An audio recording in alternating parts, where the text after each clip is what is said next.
Hey everybody, welcome to another episode of the Mix Minute. My name's Tim, and today I'm going to take you on a walk through the world of audio engineering. Today's video we're going to be talking about speakers. Everything you listen to is going to come through the speakers. So those speakers being accurate and also representing sound in a way that you think it should sound is vitally important. So let's talk about them. First of all, speakers, size. Size is the big question.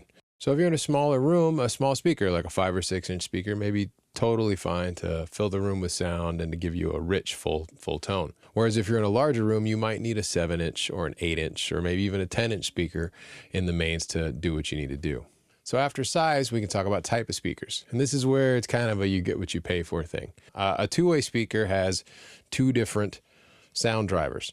One handles one set of frequencies, one handles the other. The woofer, or the large part of the speaker, handles the low frequencies, while the tweeter handles the high frequencies.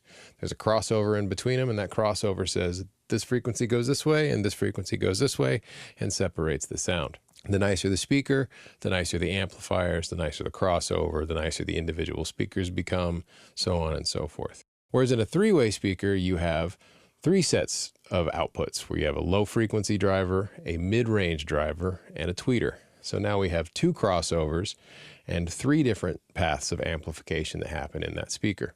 For stereo mixes and music, a lot of times we're just using 2 speakers, right? Or we're using a 2.1 system, 2 speakers and a subwoofer. But for film mixing and things like that, we might have 5.1 or 7.1 or perhaps something like Dolby Atmos, which could be 20 or 30 speakers mounted all around in a circle around you.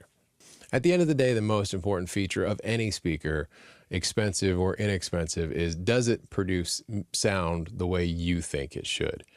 So you're always going to mix to what you think a song should sound like, or you're going to create a song on how you think it should sound. So the speakers you listen to should produce music in a way that is pleasing to you. And that's almost more important than the, make and brand or price of the speaker. I hope that helps when you're out there looking for speakers or trying to figure out the right one for you. Hopefully you learned something today.